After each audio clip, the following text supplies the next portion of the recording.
Market continuous గా పడుతున్నప్పుడు sudden గా ఎలాంటి బిగ్ గ్రీన్ క్యాండిల్ చూసి మనం ఏం చేస్తాం? అబ్బా ప్రైస్ లో దగ్గర దొరుకుతుందని వెంటనే బై చేస్తాం. కానీ నెక్స్ట్ క్యాండిల్ చూస్తే మళ్ళీ పెద్ద రెడ్ క్యాండిల్ వచ్చి అకౌంట్ వైట్ వాష్ అవుతుంది. ప్రతి గ్రీన్ క్యాండిల్ బయింగ్ కాదు. ఈ రోజు ఈ వీడియోలో షార్ట్ కవరింగ్ లాజిక్ గురించి మాట్లాడుకుందాం.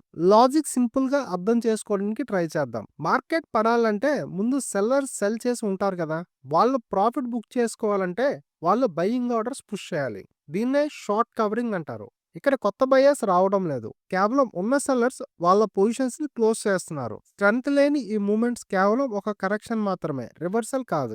ఇది fake Muvva or else real Muvva అని తెలుసుకోవడానికి ఉన్న ఒక వే వాల్యూమ్. ప్రైస్ పైకి వెళ్తున్నప్పుడు వాల్యూమ్ బార్స్ తగ్గుతున్నాయంటే అది ఫేక్ మూవ్ అని మనం అనుకోవచ్చండి. రియల్ బయింగ్ వచ్చినప్పుడు ప్రైస్ తో పాటుగా వాల్యూమ్ కూడా పెరుగుతుంది. స్ట్రక్చర్ మారకుండా వాల్యూమ్ లేకుండా వచ్చిన గ్రీన్ క్యాండిల్స్ కేవలం రిటైలర్స్ ని ట్రాప్ చేయడానికనే మనం అనుకోవచ్చు. సో నెక్స్ట్ టైం మార్కెట్లో సడన్ గా గ్రీన్ క్యాండిల్స్ చూసి ఫియర్ ఆఫ్ మిస్సింగ్ అవుట్ లోకి వెళ్ళకండి. లాజిక్ తెలుసుకొని చార్ట్ ని అనాలిసిస్ చేయాలండి. ఇలాంటి కాన్సెప్ట్స్ ఇంకా తెలుసుకోవాలనుకున్నట్టయితే మన మార్కెట్ తెలుగు ఛానల్ ని సబ్స్క్రైబ్ చేయండి. నేను సెబీ రిజిస్టర్ అనలిస్ట్ కాదండి. ఈ వీడియో కేవలం నేను ఎడ్యుకేషనల్ పర్పస్ గానే మాత్రమే చేస్తున్నాను. Thanks for watching video.